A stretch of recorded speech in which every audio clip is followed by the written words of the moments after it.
Nathaniel Carter, a highly respected black judge, was driving home one evening after a long, grueling day in court. His neighborhood, Woodridge Heights, was known for its peace and safety, a place where Nathaniel sought refuge from the pressures of his demanding career. Behind the wheel of his recently purchased Audi, he relaxed to the sound of smooth jazz while the golden hues of sunset painted the cobblestone streets.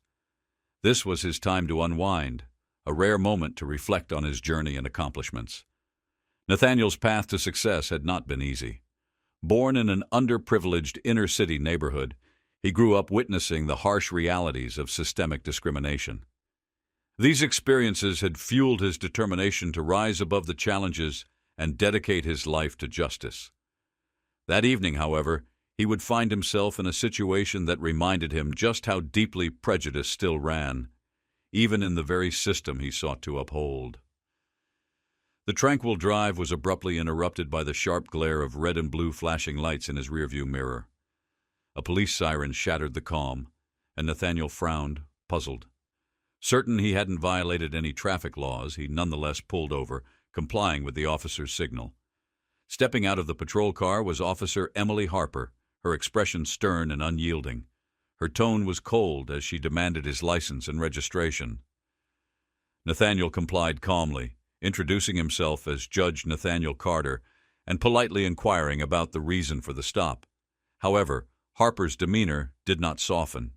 Without explanation, she ordered him out of the vehicle, her hand hovering near her holstered weapon, a silent yet intimidating gesture.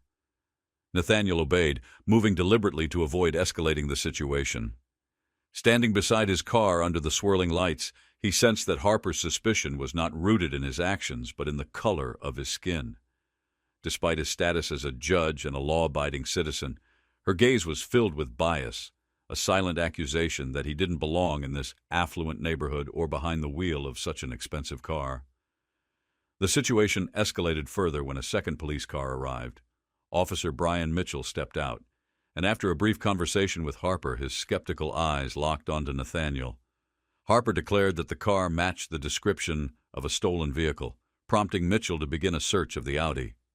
Nathaniel's heart sank as Mitchell opened the trunk and pulled out a small black bag he didn't recognize.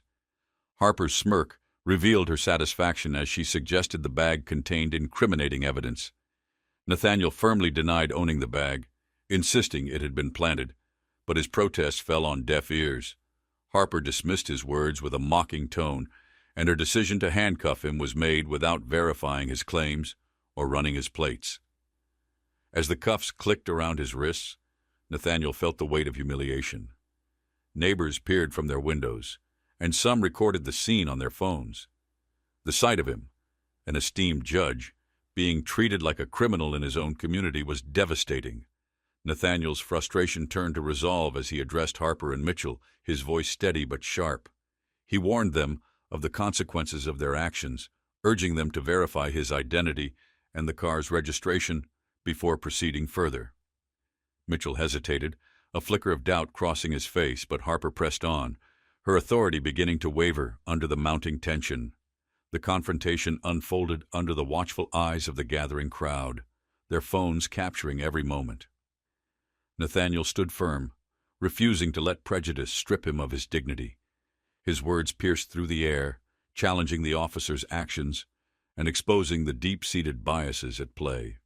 Though Harper's confidence faltered, she attempted to maintain control, dismissing Nathaniel's accusations as baseless. Mitchell, however, seemed increasingly uneasy, caught between his duty and the glaring injustice. When Nathaniel demanded they check his credentials and the vehicle's registration, Mitchell glanced at Harper, clearly torn. In that moment, it became evident that this encounter was about more than a mistaken identity or a misunderstanding. It was a stark reminder of the systemic inequities that persist and the courage it takes to confront them. For Nathaniel, this wasn't just a fight to clear his name, it was a stand against the prejudice and discrimination that too many people like him endure. As the tension reached its peak, the crowd's presence served as a silent testament to the power of accountability. Nathaniel's unwavering stance and the unfolding drama would soon expose the injustice for what it was, a glaring indictment of racial bias within the legal system. The flashing red and blue lights painted Nathaniel Carter's face with an ominous glow, casting an unjust shadow over the tense moment. In that instant, he understood this was no longer a personal ordeal. It was a battle emblematic of a larger truth, one he had confronted many times in his courtroom, though now it struck with harsh reality. Injustice feeds on power, prejudice, and fear, often ignoring truth altogether. Yet Nathaniel Carter felt no fear. He understood this was merely the beginning of a fight he could not and would not back down from. Officer Harper leaned against the patrol car, her arms folded as her eyes lingered on Nathaniel. Nearby, Officer Mitchell was busy running additional system checks. Harper wiped her brow discreetly, betraying the tension she tried to mask with an air of icy resolve. However, beneath her composed exterior, a storm churned. She was struggling to reconcile her duty with an unsettling sense of doubt. Harper couldn't shake the weight of the stares from the surrounding neighborhood. The piercing eyes of judgment felt like daggers. A flash of memory took her back 3 years, to the face of the man who had robbed her, the luxury car he drove, and the fear that had taken root in her. She tried to steady herself, but the line between her past trauma and the current situation blurred in her mind. "Are you okay?" Mitchell asked softly, his voice breaking the silence. "I'm not sure anymore," Harper admitted, her voice quiet and weary. "What do you think about him?" Mitchell asked cautiously, his tone neutral as he held the black bag they'd found. "It doesn't matter what I think," Harper replied sharply. "This car matches the description of a stolen vehicle, and I'm just following protocol." Mitchell glanced back at Nathaniel, whose stoic demeanor made him seem more a statue than a man. "He says he's a judge. Shouldn't we at least verify that?" Harper let out a bitter laugh, shaking her head. "Anyone can claim to be anything, a judge, a doctor. It doesn't prove anything. All I see is a black man in a luxury car matching a theft report. That's enough for me to act." Mitchell frowned but remained silent, sensing there was more to her reaction. Finally, Harper admitted in a trembling voice, 3 years ago, I was robbed. The guy drove a fancy car, just like his. Since then, I've always felt uneasy around situations like this." Mitchell sighed. "Harper, I get it. But we can't let fear or prejudice cloud our judgment. That's not who we're supposed to be." Her expression hardened. "This isn't about prejudice, Mitchell. It's about doing my job. And I can't afford to mess up again. Not after last month." Mitchell nodded, understanding the weight of her words. The memory of the botched car chase that had led to disciplinary action still loomed over both of them. Nathaniel, meanwhile, stood silently, his hands cuffed, observing the officers' exchange. Finally he spoke, his voice deep and deliberate. "Officer Harper," he said, his tone commanding and calm, "you are making a grave mistake. Verify the vehicle's registration. Or better yet, call your superior. That's the lawful and proper course of action." Harper's expression remained cold, though uncertainty flickered in her eyes. "If you have nothing to hide, you have nothing to worry about," she retorted. Nathaniel's tone sharpened, his words slicing through the tension like a blade. "Worry? The only one who should be worried is you. A judge, standing handcuffed in the street, humiliated in front of his community. Do you think this ends here? The media will swarm, lawyers will descend, and you will bear the consequences of your choices." Harper's composure faltered as she noticed neighbors emerging from their homes, some recording the scene with their phones. A ripple of unease spread through her. Mitchell leaned closer to her. "Harper, this isn't just about us anymore. We need to de-escalate." "I know what I'm doing," Harper snapped, though her voice wavered. Nathaniel didn't relent. "If you're so sure, why not confirm my identity? Or are you afraid of what the truth might reveal?" The tension was palpable when a voice broke through the scene. "Nathaniel, what's happening here?" A middle-aged woman stepped out of a nearby house. Linda Martinez, a longtime neighbor of Nathaniel, approached with a determined stride. "This isn't right," she declared, her sharp gaze fixed on Harper. "He's an honorable man, a judge. What gives you the right to treat him like this?" Harper turned to Linda, her tone curt. "Ma'am, this is a police matter. Please go back inside." But Linda stood her ground. "This is my business. He's my neighbor, and I know he hasn't done anything wrong. If you don't verify his information right now, I'll call a lawyer myself." As the crowd of neighbors grew, murmurs of support rippled through the group. A young man began live streaming the incident, saying, "Everyone's watching. We're not leaving until you explain yourselves." Harper's confidence crumbled further under the weight of the crowd's scrutiny. Mitchell stepped closer, his voice firm yet calm. "Harper, we need to call Captain Holloway before this spirals any further." Harper hesitated, torn between her pride and the growing realization that the situation was slipping out of control. Finally, with a resigned sigh, she raised her radio. "Dispatch, call Captain Holloway to the scene." Nathaniel stood tall, unyielding, as the flashing lights continued to illuminate the scene. Though he remained calm, his presence spoke volumes, a silent reminder of the cost of injustice and the resilience required to confront it.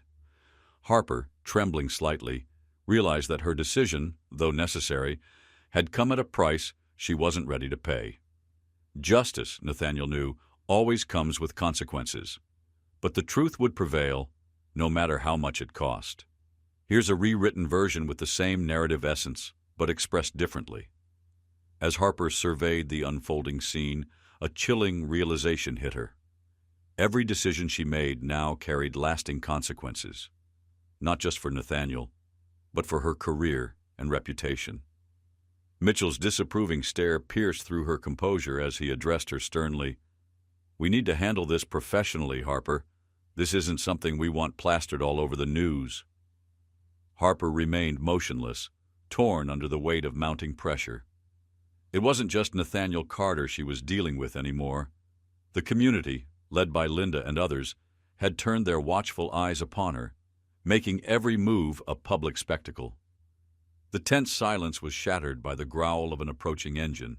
A second police car pulled up, its flashing lights casting long, dramatic shadows on the surrounding buildings.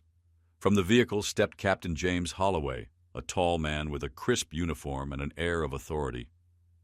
His expression shifted from stoic to alarmed as his gaze fell on Nathaniel, handcuffed beside his sleek Audi. "Judge Nathaniel Carter?" Holloway's booming voice broke through the murmurs of the crowd. Shock and concern clouded his face as he quickly approached Harper and Mitchell. "What is going on here?" Harper straightened, her confidence shaken. "Captain," she began, her voice trembling slightly, "this vehicle matches the description of a car reported stolen last week. Upon inspection, we discovered a suspicious bag. Based on this, I felt the arrest was justified to proceed with the investigation." Holloway's frown deepened. His gaze shifted back to Nathaniel, a man he clearly recognized and respected. "Harper," Holloway said, his tone sharp, "did you verify his identity before making this arrest?" Harper faltered, her voice barely audible. I didn't know, Captain." "Remove the cuffs, now," Holloway ordered, his voice cutting through the tension like a blade. Mitchell quickly stepped forward, unlocking Nathaniel's restraints. As Nathaniel rubbed the red marks left by the handcuffs, his piercing stare fixed on Holloway. His voice was calm, but carried the weight of restrained fury. "Captain Holloway, what do you call this? A minor misunderstanding?" Holloway took a deep breath. "Mr. Carter, I sincerely apologize. This was a grave mistake, and it will be addressed immediately." "Mistake?" Nathaniel repeated, his tone laced with bitter sarcasm. "Is this a mistake by Officer Harper for her reckless behavior, or a flaw in the system you oversee, a system that allows prejudice to guide actions rather than justice?" The weight of Nathaniel's words settled heavily on Holloway. He glanced at the crowd, many of whom had been recording the incident on their phones. He knew the ramifications of this moment would extend far beyond this street. "Harper," Holloway said, turning to her, his tone firm, "you will be held accountable for this oversight. This is unacceptable." Nathaniel took a step closer, his voice steady and commanding. "Captain, your apology means nothing without meaningful action. This isn't just about me. This is about a system that perpetuates injustice. I want to know how you plan to ensure this never happens again." Holloway hesitated, visibly grappling with the weight of the situation. "I promise you, Judge Carter, we will take every necessary step to address this." Officer Harper will be held accountable, and reforms will be implemented. Nathaniel's eyes narrowed. I'll hold you to that, Captain. Remember, your words will be judged by your actions, and if I sense even a hint of insincerity, I won't hesitate to take this to the media. I have nothing to lose, but you do. The tension in the air was palpable as Holloway nodded silently. This incident was no longer just a personal blunder. It had become a glaring indictment of a flawed system. In the following days, video footage of Nathaniel's handcuffing spread rapidly across social media, sparking widespread outrage. Hashtags like #Justice for Nathaniel and #End Racial Bias trended as people demanded accountability and reform. Nathaniel, seizing the moment, organized a community meeting at the local cultural center to address not only his experience, but the systemic issues that perpetuated such injustices. The hall was packed with attendees, residents, journalists, activists, and curious onlookers, all eager to hear Nathaniel speak. Standing on stage, Nathaniel's voice resonated through the room. What happened to me wasn't just an error in judgment. It was a symptom of a larger issue: how prejudice and false assumptions corrupt the pursuit of justice. Nathaniel shared his story and called for actionable change, urging the community to confront these issues head-on. To everyone's surprise, he invited Harper to the stage. Harper hesitated but eventually stepped forward, her voice trembling as she addressed the audience. I made a mistake, one rooted in biases I didn't fully recognize. I can't undo what happened, but I can commit to learning and doing better. She outlined a plan to attend training on implicit bias and proposed regular dialogues between law enforcement and the community. I understand that words aren't enough, she continued, but I'm determined to earn back trust through action. Justice isn't just a principle, it's a responsibility. Her sincerity resonated with many in the room, though skepticism lingered. Nathaniel's nod of acknowledgement suggested he saw this as a small but important step in the right direction. The incident became a rallying cry for justice and reform. Nathaniel's story was shared nationwide, fueling discussions about systemic bias and the need for change. While the road ahead remained uncertain, one thing was clear: this moment had ignited a movement, and Nathaniel Carter was determined to see it through.